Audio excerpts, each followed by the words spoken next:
one of the head writers would tell me towards the end of my run there, he's like, every time we put your name on the card, Vince writes a line right through it. Oh, man. And I thought, was that after the limo incident? Yeah. You want to talk about that real quick? Sure.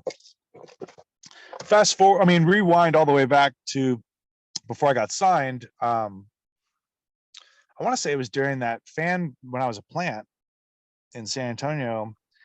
All the locals, everybody's waiting for the office to leave so they can say their goodbyes and thank yous and try to have some face to them. And so I was one of those guys. And I remember Vince was walking back in the back. This is after SmackDown was over. And I went to shake his hand. I said, "Thank you, sir." And I ended up shaking like I grabbed his hand like this, like the bottom two fingers, and clutched. And he looked at, he was like, "What the?" And so I like to think that he remembered that somehow. And ever since, he just never liked me, but yeah, fast forward, Brian and I want to think that this was kind of during our tag title run. I'm not positive, but we were in Hershey, Pennsylvania. And I was already in hot water for something else. Basically, I was in a relationship with our valet, Ashley, rest in peace as well. And she was about to do Playboy, and it had been leaked out by her ex-boyfriend that was happening, but he had somehow made it seem as though I was the one that leaked that info out. And so I was already, I got pulled into the office with my rolling bags and everything. I hadn't even made it to the locker room yet. I was already getting reprimanded for something that I had nothing to do with. And then, so I thought, okay, well, finally, once we discovered, and they even knew who it was, but they still felt they had to give me a talking to. Once I felt that was water under the bridge, they then pulled everybody that they weren't doing anything with around, and they said, we have this segment, we need to pre-tape it. Vince is going to be in the ring, and he's going to be acting very queer. Very odd. Something's off with him. He's just going to be acting very queer. And I bring that up because they said the word queer like 10 times. They kept describing him as queer. And I thought, that's such a weird way to describe. Clearly there's you guys need a thesaurus or something.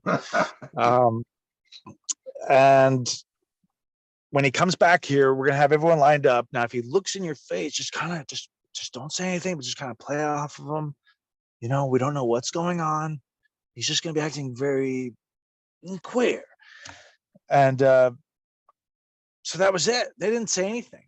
They had filmed the limo explosion the night before. Didn't mention any of that to us. Didn't say anything. Right. We had no idea. So everyone's standing around with their best, Hallmark Channel faces. And they're just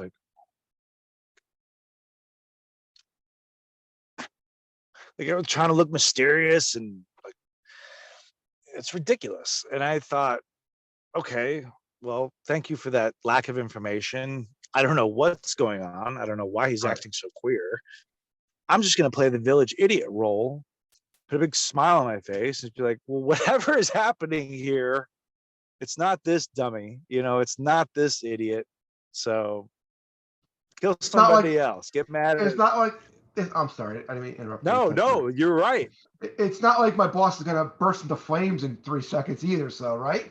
Right. I don't know what's happening, but it's not the dummy's fault. Well, it had the exact opposite. We did it 9 or 10 times. He looked in my face each time. Each time I had the big old grin on my face, and he was like, "Okay, thank you. We're done." And then it wasn't until Colley's manager or something pointed it out. It's like, "Oh, excuse me, sir. Do you think somebody's going to notice this?" And pointed it out. And then Vince I make the joke that his neck was like a periscope in a submarine. His head went up, and he looked around the crowd, and he saw me, and then his head came back down. He power walked over to me. He's like, "Why were you smiling?" I don't know, because I don't know what's going on. Like, whatever is going on, like, you don't kill the dummy, like the village idiot. Like, I don't know. And he's like, I don't get that. I don't get that. And he walked off. He was so just upset and bothered. I thought, like, God, this is the most fragile billionaire I've ever met. And if he just said to you, "Hey, Paul, would you mind retaping it and just don't smile?" I Everyone's mean, here. yeah, Everyone's here. yeah. Guys, we got to do one more. You know, Mhm. you can even throw me under the bus and be like, this idiot is smiling. We need to do one more. Don't smile. You would Easy have said, "Yeah, fix. yes, sir, no Easy fix. problem." Exactly. Easy Well, fix. But mm. he was so hurt uh, that he stormed off. And then I was just, you know, so I started drafting new blueprints to remodel my doghouse. I was like, I'm gonna be in here for quite a while. How do I make this comfortable?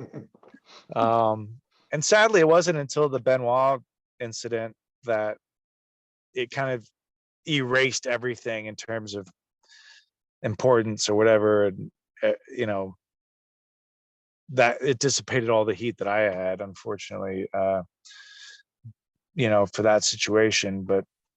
Um, but that's really, and the funny thing is, you know, say what you will, but I like to think that in one way we're all marks. If we're involved with wrestling, then we're all marks. But there's different degrees of marks, and the the mark in the traditional sense, those that believe everything they read online and those that believe everything they read and hear, blah blah blah, they're adamant that I was like, I can't tell you how many times I'm asked, like, I can't believe you got, or like, you got fired for that, didn't you? It's like, no, like I was there another like year and a half, maybe 2 years after that.